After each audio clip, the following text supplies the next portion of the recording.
एक पहेलियाँ की शिव भक्ति की कहानी है दोस्तों, ज़रूर सुनिएगा ध्यान से। भगवान शिव कहते हैं, तुम्हारी पत्नी की भक्ति देखकर हम तुम्हें संतान सुख देना चाहते थे, किंतु तुम्हारे पाप के कारण यह संभव नहीं था। इसीलिए हमें तुम्हारा मन बदलने के लिए भेष बदलकर यहाँ आना पड़ा। यह सुनकर दोनों पति पत्नी रोने लगते हैं और उनके चरणों में गिर जाते हैं। भगवान शिव और माँ पार्वती उन्हें पुत्रवती होने का आशीर्वाद देकर अंत ध्यान हो जाते हैं।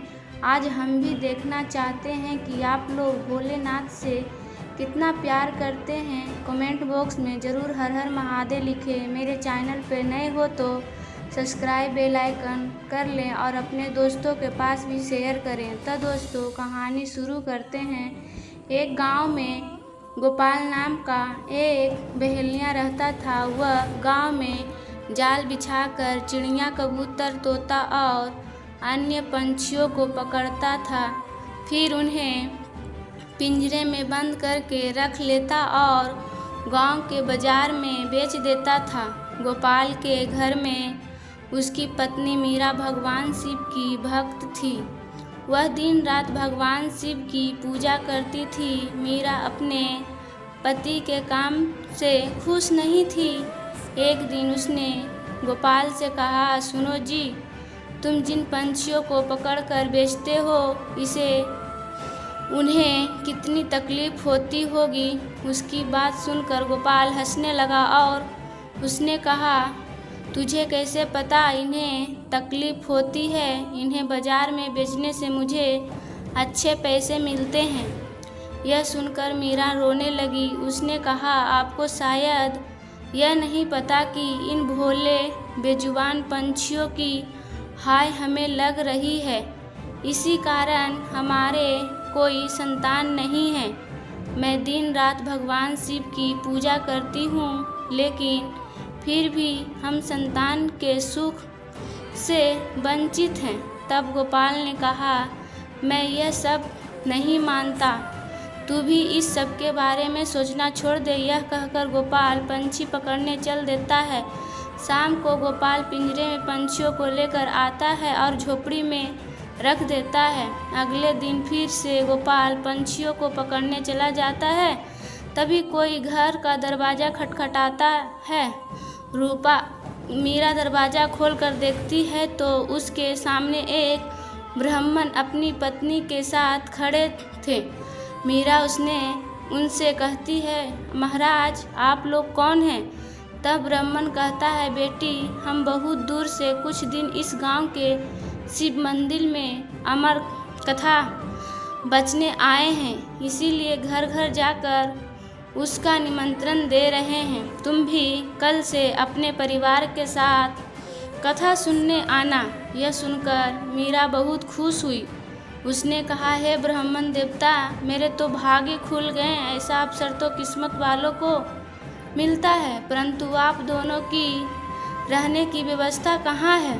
तब ब्राह्मण ने कहा, बेटी मंदिर के पंडित जी ने हमारा रहने का इंतजाम मंदिर में ही कर दिया है और इस गांव में जो भी हमें सम्मान और प्यार से भोजन कराएगा, हम भोजन कर लेंगे। यह सुनकर मीरा की आंखों से आंसू बहने लगे। उसने रोते हुए कहा, महाराज मैं बहुत गरीब हूँ, लेकिन मेरी इच्छा है कि जब तक आप इस गांव में रहें आप मेरे घर में भोजन करें, परंतु मेरे घर में रूखा सूखा है जो आपको पसंद नहीं आएगा।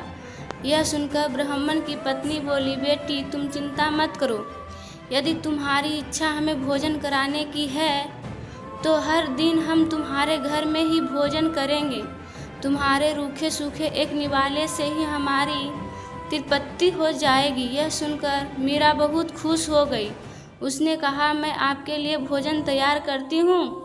तब ब्राह्मण ने कहा, तुम भोजन तैयार करो, हम पूरे गांव में निमंत्रण देकर तुम्हारे घर आएंगे। यह कहकर दोनों चले जाते हैं। मीरा भोजन तैयार करती है। कुछ समय बीत जाने के बाद दोनों पति पत्नी मीरा के घर भोजन करने आ जाते हैं। जब वे भोजन करने बैठते हैं तभी ब्राह्मण की नज़र पिंजड़े में पंछियों पर पड़ती है। वे उठकर खड़े हो जाते हैं।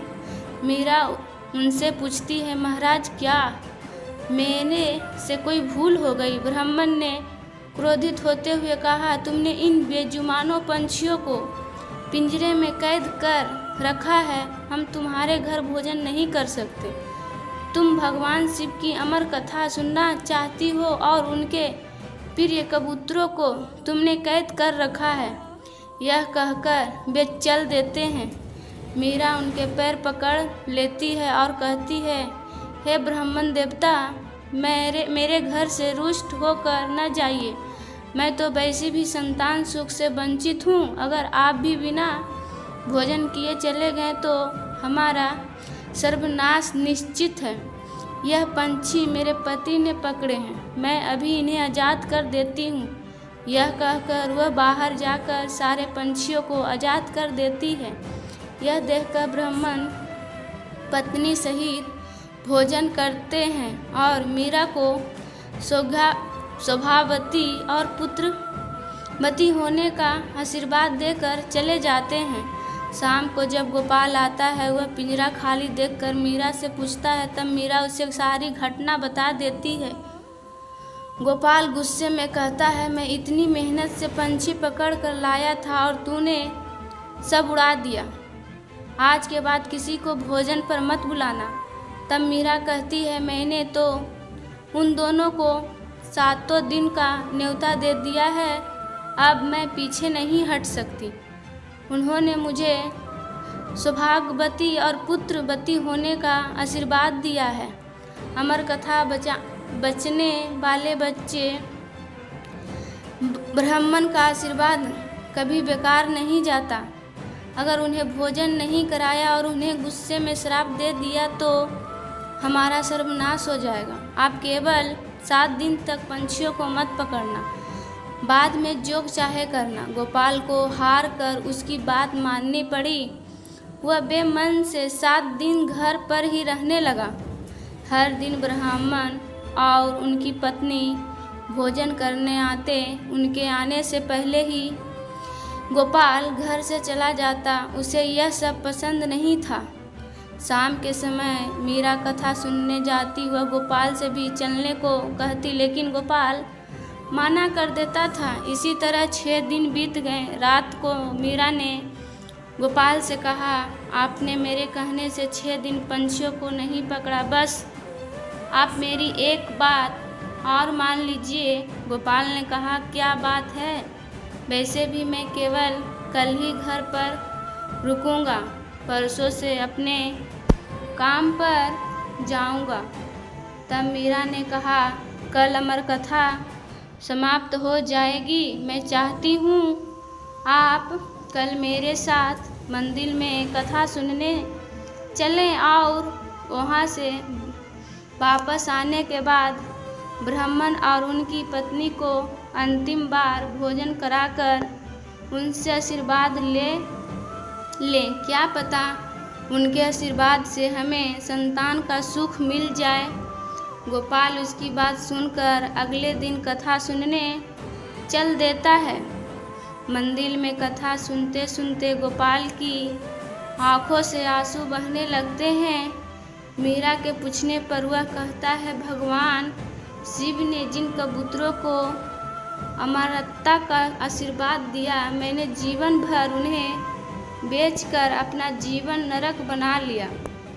कथा समाप्त होने पर वे दोनों घर आ गए। गोपाल का मन निर्मल हो गया था। उसने मीरा से कहा, मैं आज से यह काम छोड़ दूंगा और मेहनत मजदूरी करूंगा। कुछ देर बाद ब्राह्मण और उनकी पत्नी भोजन करने आए। गोपाल ने उनका स्वागत किया, उन्हें भोजन कराया। उसके बाद गोपाल ने अपने मन की सारी बात उनके सामने रख दी। तभी ब्राह्मण और उनकी पत्नी भगवान शिव और माँ पार्वती के रूप में प्रकट हो जाते हैं। भगवान शिव कहते हैं, तुम्हारी पत्नी की भक्ति देखकर हम तुम्हें संतान सुख देना चाहते थे। किंतु तुम्हारे पाप के कारण ये संभव नहीं था, इसीलिए हमें तुम्हारा मन बदलने के लिए भेष बदलकर यहाँ आना पड़ा। यह सुनकर दोनों पति पत्नी रोने लगते हैं और उनके चरणों में गिर जाते हैं। भगवान शिव और माँ पार्वती उन्हें पुत्रवती होने का आशीर्वाद देकर अंत ध्यान हो जाते हैं। भगवान के आशीर्वाद से उनके घर एक सुंदर कन्या का जन्म होता है। कन्या के आने के बाद उनके दिन बदल जाते हैं, वे काफ़ी धनवान हो जाते हैं। तो दोस्तों आज की कहानी यहीं तक है, ख़त्म होता है। तो अगले कहानी में दोस्तों हम मिलते हैं आपको, और मेरे चैनल पर नए हैं तो दोस्तों सपोर्ट ज़रूर कीजिए। Bye bye.